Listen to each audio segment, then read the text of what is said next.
it's funny. We always talk about like closing the month and how to capitalize on a big sale, but it's like, what do you do after the sale, after the big push, after everybody's like, you're pounding your email list, you're posting about it, and that's good, but then at some point it ends. And then it's like, okay, now what? I already pretty much promoted everything to everyone the last, let's say, 4 days, 6 days, 2 weeks, whatever you're promoting, right? It's like, okay, now what? Well, like in our business, we just had this insane promotion. We had one of the biggest sales we've had, right? I just pounded my list. I followed up with everybody and their brother. Like I was posting my stories. I was going live. I was doing this. I was doing that. Our ATM groups, we were posting. Now what? Well, a couple things. Number one, why work so hard to find people? I want new followers. I want friend requests. I want views. I want engagement. I want comments. I want leads. I want new customers. I want new teammates. And then you work so hard on the front end, on the back end, like having conversations, loving on people's posts, creating content, like all this front end work. And then you don't follow up with the people that you ATM. You don't follow up with the people that bought your product. You don't reach out to the new marketers on your team and see how you can help them, ask them questions, see what kind of support they need. You don't reach out to your new followers and your friend requests and thank people for loving on your posts or sharing your posts. Or I know that this is a constant conversation in our business. I don't know about yours, but in our business, it's a constant conversation because we do these amazing promos. But here's the truth. The promos are good because it gives you an excuse to reach out to your fence sitters. It gives you an excuse to reach out to all the people that maybe ordered in the past but haven't ordered in a while, or they've been a little wishy-washy. Anybody ever get ghosted, right? Anybody ever have like someone that says, I'm going to go to your link right now, and they don't buy, right? They don't order. They don't join the team. And you're like, what happened? It's like aliens. The aliens abducted them, right? They disappear. They vanish. The point I'm making is I love promos because you can knock people off the fence. This is me flicking them off the fence.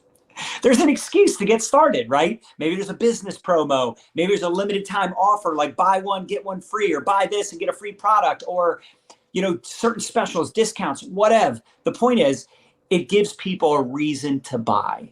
But when I was in the mortgage industry, I did mortgages for about 4 years. The reason I made $600,000 in 4 years is I worked every single week, every single month. I always did my job. It didn't matter what the rates were. It didn't matter what was going on in the economy. It didn't matter if it was nice weather, if it was the middle of the summer. Like I said, you put in all these new customers. You signed up 3 customers or 3 marketers. You got new people coming in your business. Now, the fortune's in the follow-up. Not just with the people on the fence, but also with your new marketers, with your new customers. Reach out, see when the products arrive, or if the products arrived. Give them some instruction. Maybe you create like a support chat for all your new people. Maybe you're promoting, like we have this program called 5-Day Drop. We could put 3, 4, 5, 10 people in that chat that are all doing the drop so they can do it together. Maybe you signed up a bunch of new marketers on your team the same week, the same couple weeks, put them in a chat together so they can feed off of each other and they have that additional support. Maybe you got a bunch of new customers and now you're like, hey, did you know, ... we have a really great referral program. Now, see, I say ... because I know some companies do have a great referral program. Like we have an amazing referral program where customers can refer customers and they can earn cash. They can earn these like referral credits, these rewards for promoting and not getting commissions, but they're getting credits towards free product, right? So maybe you have that. Maybe you're doing a giveaway like in our organization. We're always giving away, like I've given away electric bikes, $800 cash. I've given away MacBooks and all kinds of things, Pelotons. The point I'm making is come up with an idea to encourage your customers to refer other customers. Maybe they do what we call a social shout out post. That's a big giveaway we do every single month on our team. Maybe you call them referral posts. The point is getting a customer to start referring customers. Maybe that customer knows other people that would want to lose weight, get in shape, look younger, feel better, have more energy, use like a gut health product. The point is there's a lot of gold in your existing customers. It's amazing how we work so hard, again, to get followers, customers, new recruits, and then we leave them hanging because it's like, all right, got them, next. I'm done. Next. No.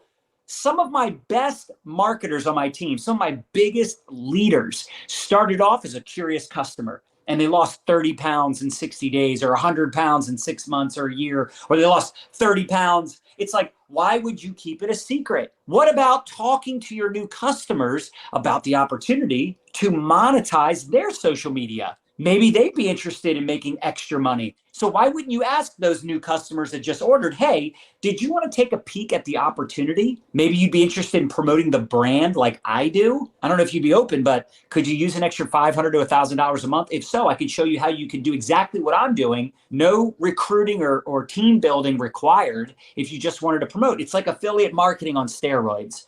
I'd be happy to share some information, share a 2-minute video, add you into a group, introduce you to my mentors. Like, why not ask your customers to do a social shout out post? Why not ask your customers if they're open to the opportunity? Why not? Because look, the fortune's in the follow-up, y'all. That's one thing. The second thing is you need to generate some new leads. Once you hammer your list, right? Project broadcast, email, your ATM groups, like you're following up with people individually on Messenger. It's like, okay, now I got to go back to what? Value-based content.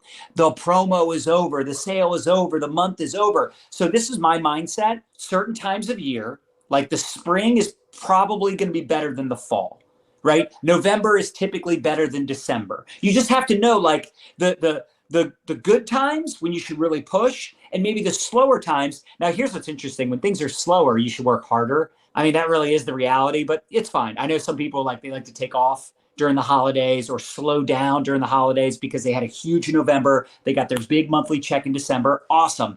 Maybe January, you're ramping back up. But you know that like the work you do in January pays off in March. So all the people you see killing it right now in your company, right? Creating content like consistently. So the people reaping the benefits in March are the ones that worked hard through the last couple months of the year. They worked really hard the first couple months of this year. So if you go, oh man, I'm not getting the sales, I'm not converting like these other people, what am I doing wrong? Well, number one, maybe you just haven't been doing enough long enough to get the results. So it's not necessarily that you're doing something wrong, but you might just not be doing enough of it yet. Like you haven't been doing it as long as them, right? Number one. Number two, some of us are not very trustworthy yet. Maybe we've been in a bunch of different businesses. Maybe we're talking to a bunch of cold market strangers. You have to be okay with people that start following you today are probably not going to buy from you tomorrow. They don't trust you yet. They haven't seen enough of your content. They haven't heard your story. You don't show up often enough or interestingly enough for them to pay attention. I'm just keeping it 100. There's a lot of competition these days. The way I look at it, in the beginning of a month, the first 2 weeks of the month, I'm all about connection, content, value. I try to ATM my face off the first 2 weeks of a month. Write this down. So I kind of gave you like my annual mindset, right? When there's like better times, like right now, March, April, May, June are typically better than December, January, February. Then it might taper off a little bit in the middle of the summer. It's just the reality. People are going on vacations or getting kids back and ready for school. September and October, it ramps back up like January, February. Boom, November is the biggest month of the year for most people, but only the people that work hard through the summer and the early fall into the holidays crush it in November. Does this make sense? Now let me talk about monthly. My monthly mindset is in the beginning of the month, first 2 weeks, oh my gosh, content, connection, creating conversation, going live, value, barely selling at all, ATMing, adding people to the ATM groups, tagging people. Now you're still selling, you're still recruiting, just not as aggressively because there's no what? Promo. Then in our company, we typically do a mid-month promo. Now, if you don't have that in your company, create your own promo. If you make 30% or 20% on a first order, rebate them 10%. Come up with your own promo. Do product giveaways. I just told you, in our team, we do product giveaways. We do grand prizes. The point is, you can come up with your own promo. You can have your own excuse to follow up with people. So in the beginning of that month, the first 2 weeks, it's all about like connection, creating new conversations, meeting new people, right? You're ATMing, and then boom, mid-month promo, you can start knocking off fence sitters. Mid-month promo ends. Now what? Well, now you got 2 more weeks before the end of the month. So you go back to business as usual. Quality content, engagement, create entertaining, empowering, or educational content, the 3 E's: entertain, educate, empower. create relatable content if you can, and then engage, right? You're loving on other people's posts, loving on other people's stories, sending new friend requests, accepting new friend requests, reaching out to new followers, wishing people happy birthday. You're reaching out to 5, 10, 15, 20 people a day just to say, hi, how are you? What are you up to? You're paying attention to the people that are paying attention to you. You're reaching out to people that are watching your stories. You're doing all that stuff. You're ATMing people. You're finding people that are open. I know this is a shocker, but you can ask people if they're open. You have got to plant seeds. And the beauty is month end, there's a lot of urgency at the end of the month. So now you planted seeds at the beginning of the month, you knocked off the fence sitters mid-month. Then you go back to business as usual, right? The 2 weeks after the mid-month promo, making friends, having conversations, engagement, creating content. So simple, right? And then end of the month, you got another excuse.